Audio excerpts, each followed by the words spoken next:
है।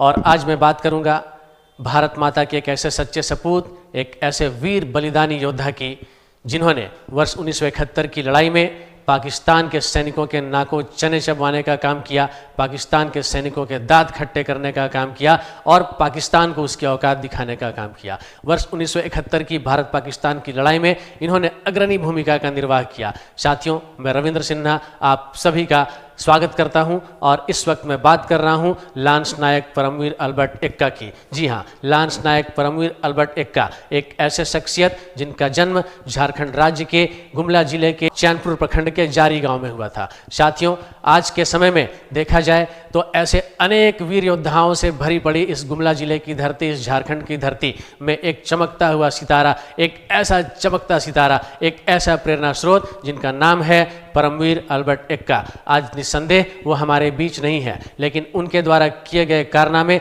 उनके द्वारा दिखाए गए अदम्य साहस से झारखंड ही नहीं बल्कि पूरे भारत का एक एक व्यक्ति परिचित है। एक एक व्यक्ति इनकी इस अदम्य साहस की सराहना करता है और उनके भारत माता के प्रति दिखाए गए जज्बे, भारत माता के प्रति किए गए समर्पण की कदर करता है। साथियों, अल्बर्ट एक्का जिनका जन्म 27 दिसंबर 1942 ईस्वी को हुआ था और बचपन में हॉकी खेलने के बहुत ही शौकीन थे, हॉकी के बहुत ही अच्छे खिलाड़ी थे, लेकिन इनका एक ही सपना था कि ये भारत की सेना को ज्वाइन करके ये भारत माता की सेवा कर सके, भारत माता की रक्षा कर सके। साथियों, ऐसा हुआ भी और ये भारतीय सेना ज्वाइन किए और आगे चल करके जब वर्ष 1971 की भारत पाकिस्तान की लड़ाई हुई, उस लड़ाई में इन्होंने अग्रणी भूमिका का निर्वाह किया।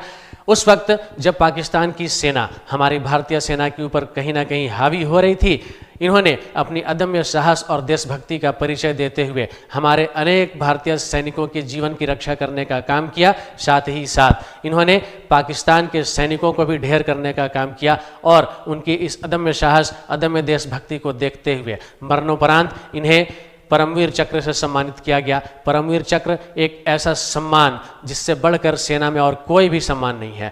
ऐसा झारखंड के एकमात्र शख्सियत, झारखंड के एकमात्र व्यक्ति परमवीर अल्बर्ट एक्का, जिन्होंने यह सम्मान प्राप्त कर झारखंड को गौरवान्वित करने का काम किया। दोस्तों, आज 3 दिसंबर, आज ही के दिन 1971 ईस्वी में इन्होंने भारत माता के लिए अपना सर्वस्व बलिदान कर दिया और मृत्यु को प्राप्त हुए। बल्कि ये कहे कि जो ऐसे भारत माता के सैनिक होते हैं, सिपाही होते हैं, इनकी मृत्यु नहीं होती बल्कि ये शहीद होते हैं और ये कहीं ना कहीं देश की हवाओं में हम सबों के साथ होते हैं, देश की मिट्टी में हम सबों के साथ होते हैं, देश के एक एक कण कण में हम सबों के साथ होते हैं। साथियों, आज जरूरत है आज के इस दिवस पर ऐसे हुतात्मा को अपनी ओर से श्रद्धांजलि देने का, आज के इस अवसर पर ऐसे समर्पित योद्धा के प्रति अपना सम्मान व्यक्त करने का और उनके पदचिन्हों पर चलकर भारत माता राष्ट्र की सेवा में अपना सर्वस्व न्यौछावर करने की एक शपथ लेने का, एक सौगंध लेने का। साथियों, आप सभी को मेरी ओर से जय हिंद, जय भारत।